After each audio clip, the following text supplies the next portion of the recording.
সেদিন হবে ফাইনাল খেলা। চিল্লায় বলেন কোন খেলা? পৃথিবীতে যারা অত্যাচারের শিকার হয়েছেন, বিচার হয় নাই, সেই দিন কঠিন দিনে ওইটার বিচার আছে না নাই? যেই নারীগুলো ধর্ষিতা হয়েছে, বিচার পাও নাই, সেই কিয়ামতের দিন বিচার আছে না নাই? ক্রস ফায়ার করে, গুম করে, রাতের অন্ধকারে চোখ বেঁধে, হাত বেঁধে তাকে হত্যা করে নালাতে ডোবাতে ফেলে রাখা হয়েছে, দুনিয়ার জমিনে বিচার হয় নাই, সেদিন ফাইনাল খেলার দিন বিচার আছে না নাই? মালিক ইয়াউমিদ্দিন, তিনি সেই বিচার দিবসের মালিক। ওই দিন কেউ কাউরে চিনবে না, বাবা ছেলেরে চিনবে না, বন্ধু বন্ধুরে চিনবে না, পীর সাহেব মুরিদরে চিনবে না, মুরিদ পীর সাহেবরে চিনবে না, ইমাম সাহেব মুসল্লিরে চিনবে না, মুসল্লি ইমামরে চিনবে না, নেতা কর্মীরে চিনবে না, কর্মী নেতারে চিনবে না। তোমার ক্ষমতা সেদিন তোমারে বাঁচাতে পারবে না। চিল্লায় বলেন ঠিক কিনা?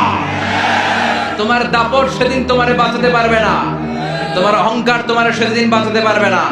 সেদিন আল্লাহর আরশের ছায়া ছাড়া বাঁচার কোনো উপায় থাকবে না। চিল্লায় এখন ঠিক কিনা?